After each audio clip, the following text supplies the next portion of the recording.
Hello and welcome to this week's edition of Whether or Not. I'm your host, Dana Osgood, joined here by my co-host for this week, Brian Michigan.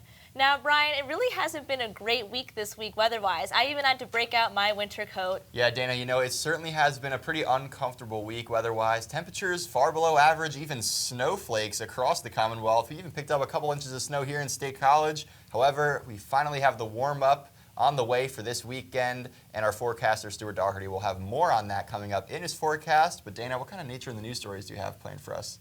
So for my nature in the news stories, I have two this week. One on sinking cities and another about bats in Tel Aviv that echolocate during the day. And what about you, Brian? Sounds cool. I have nature in the news stories about NASA's recent delays with its next moon rocket and how birds' nests that are smaller might actually be more efficient.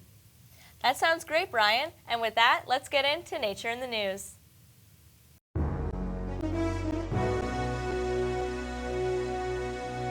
Coastal cities are going to need to up their flood insurance after seeing the results of a recent study. It showed that many coastal cities around the world are sinking. Using a pair of European satellites and microwave radiation, scientists were able to measure the ground with millimeter accuracy, and since the satellites orbit once a day, they can watch the ground deform in real time. The largest rate of 5 centimeters per year hit cities in Asia, but 1/3 of the cities were sinking at least 1 centimeter per year. Scientists from the University of Mexico say this is very concerning. Quote, "At the same time sea levels are rising, the land is sinking," end quote. Scientists believe humans are to blame, since the areas sinking are residential and commercial. However, there is hope. Governmental regulation in groundwater removal can prevent the cities from sinking faster. This was shown in Shanghai, where the sinking actually slowed from 10 centimeters per year to 5. But it shows yet another negative effect that climate change has on coastal areas. We have entered a new era in humanity's journey into the stars. In order to build on the successes of NASA's Apollo program, the new Artemis mission plans to send humans back to the surface of the moon. Unfortunately, NASA's newest Artemis moon rocket is facing a plethora of delays due to failed fueling tests. The current launch window, set for early June, is a challenging date to make, says NASA scientists, since the 30-story Space Launch System rocket must be transported back to the hangar for valve and fuel leak repairs. NASA says that this upcoming test will be an important test to see if the rocket is ready to transport astronauts on a lunar fly-around at some point in 2024. Following the fly-around, NASA is hopeful that if all goes well, we could be sending humans back to the moon in 2025. In the coming years, it is no doubt that we will be looking into the future of the next generation of space exploration. And hopefully, with the right repairs made, we can return to our celestial neighbor once again. Bats may be a classic nighttime sight, but the nocturnal creatures caused quite a surprise for residents of Tel Aviv when they were spotted during the day. They quickly became a scientific marvel, but for another reason. The small Egyptian fruit bats were seen echolocating in the middle of the day, despite their excellent vision. During an experiment, scientists noticed that almost 70% of bats that exited the colony during midday used echolocation. Scientists were shocked, but speculated that echolocation provided a more accurate judge of distance than just sight. The bats use echolocation mostly when coming in close contact with surfaces, even with food in their mouths. The bats can stop echolocating at will during the day when they can still use their sight. It is quite a sight to see in Tel Aviv, since when the bats use echolocation, they look like they are smiling. When the spring season comes around, birds get busy building nests to house their eggs. The familiar cup-shaped nests, made up of mostly twigs and debris, is what first comes to mind when thinking of a bird's nest. However, about 30% of bird species go above and beyond the simple design to create elaborate dome-like structures with roofs over their heads. Ecologists have long thought that these 30% of birds have distinct advantages when it comes to safety from weather and predators. New studies show that songbirds who build the standard nests are better off. This is because building big nests are much less adaptable, requiring more material, and could even act as a beacon for predators. Ecologists think that in order to be efficient, it is better to build a simple and cheap nest than an extravagant one.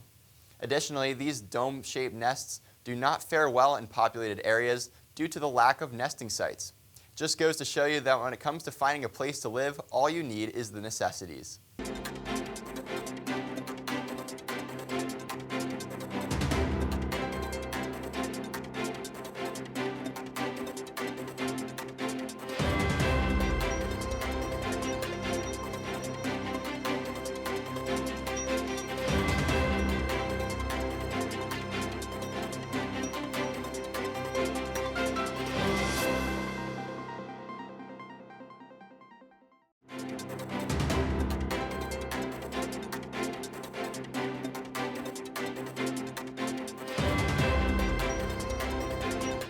Well, the weekend will certainly start off mild and will finish with temperatures well above average, and I will have that for you coming up. First, looking into your day on Friday, we're going to be sitting in between two low pressure systems, one situated up in northern Quebec and another one sitting out in the Midwest in the states of Minnesota and North Dakota. And what that means for us is we have this elongated cold front that's going to traverse its way north and south throughout the day on Friday. Now, what that means is we'll start off mostly sunny, mild temperatures, but as we traverse into the later afternoon and evening hours, clouds will begin to roll in. And this will cause showers to come in Friday night into Saturday. Now, it's not going to be a complete washout. I recommend bringing an umbrella to your morning activities, especially for those who would like to go to the blue and white game, which will be held at 2 o'clock in the afternoon. I see temperatures sitting in the mid-50s around kickoff, maybe a couple light showers, but otherwise it will be mostly cloudy. And those clouds will move out into the late afternoon and early evening hours to set up for a very warm Sunday. Mostly sunny skies. We'll have this stationary/warm front that's going to advance its way up, soaring temperatures into the upper 70s. That's about 10, 15, maybe even 20 degrees above average for certain areas of central Pennsylvania. And this will play a major role in making it feel well above average, maybe even early summer-like here in central Pennsylvania. So to recap the weekend, we're looking at temperatures right around 65 for your Friday. We'll start with sunny skies, but clouds entering the area in the afternoon hours. We'll see a couple of showers overnight Friday, and it will still happen into your day on Saturday. Definitely a wet game start for those who are interested in the blue and white game. Skies turning partly cloudy overnight Saturday with a low of 48. And for Sunday, we're maybe going to hit 80 for the first time. Now, for those of you who are unaware, 80 degrees usually occurs our average temperature around June 21st, which happens to be the first day of summer. Now, this is nowhere near a record because the record right now was 90 degrees set in 1925. Don't really want to hit that. But coming up will be a feature from our own Caroline Castora on flight delay forecasting. Penn State students are known to create incredible things, and that is true for Kevin Abbott. A third-year meteorology major and Geographic Information Systems minor, Abbott has created a brilliant index to help travelers predict whether or not their flight will be delayed based on the weather. Flight Delay Forecast is a website open to the public focused on forecasting flight delays for the busiest airports in the country. It started as a school project, but then I kind of wanted to take it to the next step and evolve it into something a lot bigger. And now it has a website and a Twitter bot, and it's been a lot of fun to manage. The index takes into account 10 variables and makes an airport-specific forecast. This project was started last September with making a very general index that forecasted flight delays in a GIS-based way. It processes a bunch of data for me, and then I kind of manipulate the data and then put it all into one algorithm, aka one ginormous equation, I guess you could call it. And then it prints out the chances of flight delays at airports right across the country. The site involves multiple coding languages. Penn State meteorology students are required to take classes in Python and MATLAB, so Abbott had to learn other coding languages to get the site running. The website caused him the most difficulty out of the whole project, but it's been worth it. The website was actually a lot more complicated than I thought. I wanted it to just be WordPress, but it actually, because it's dynamic and it's always changing on the hour, it needs to have, I believe, HTML code, CSS, and JavaScript. So I guess this project is 4 computer languages all in one. And it's been kind of the developing the algorithm and generating the images has really not been too difficult. It's just been time consuming and I don't mind it. But the really hard part was getting the website up because those are languages I've never worked with before.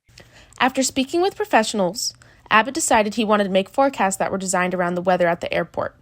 What differentiates Abbott from the others is he's focusing on the forecasting aspect of flight delays, something few are taking on.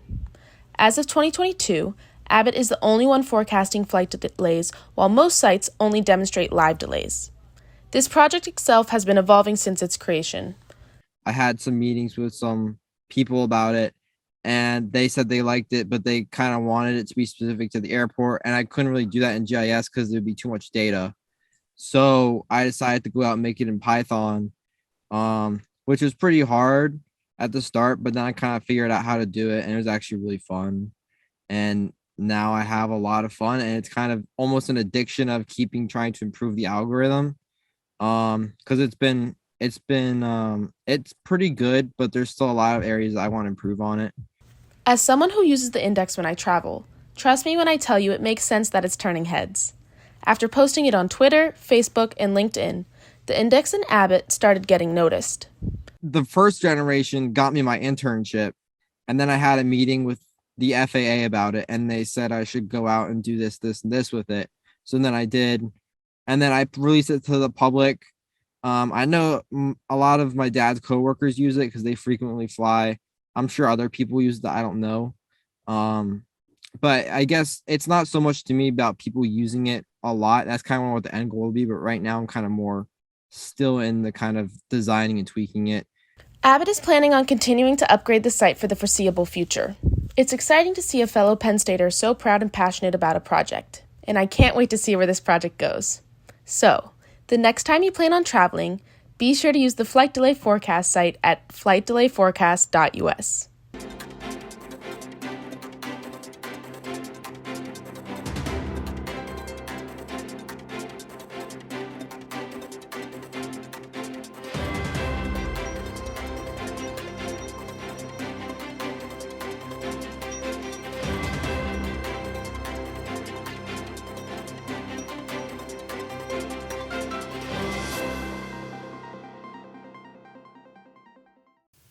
Well, the weekend is certainly going to end off on the warm note. However, that warmth won't be here to stay, and I will prove that in my extended forecast.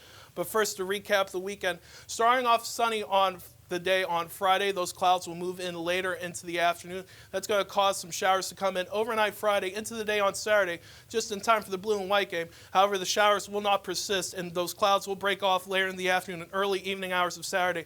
And into Sunday, it will be mostly sunny and start feeling like June. Now, as I said, that warmth isn't here to stay. Temperatures will bounce above average to start on Monday. Temperatures may be hitting the low 70s, but a cold front will push through the area again on Tuesday, with sending temperatures right to the upper 50s and even feeling like 40 on Wednesday. And temperatures will begin to slowly climb up into the start of the weekend, but it is going to be a cool end to the last full week of April. Coming up will be your answer to your whiz quiz question. Thanks, Stuart. Certainly not looking forward to a cool end to April, but hopefully in May we get those temperatures rebound once again. And now here's your Weather Whiz quiz question. On average, how many inches does sea level rise per year? Is it A, 0.01 inches, B, 0.14 inches, is it C, 0.28 inches, or is it D, 0.32 inches? And the answer is B, 0.14 inches. Now that may not really seem like a lot, Brian, but I think over the next couple of years, people on the coasts are really going to be seeing this impact. Yeah, I certainly agree, Dana. It's really not how small it looks right now, but certainly over the next 50, maybe even 100 years, that will really add up. Some coastal neighborhoods could even be underwater. Exactly. And now that's all the time that we have for this week's show, but be sure to turn in next week for our last show of this semester. As always, I'm Dana. And I'm Brian. Have a great week.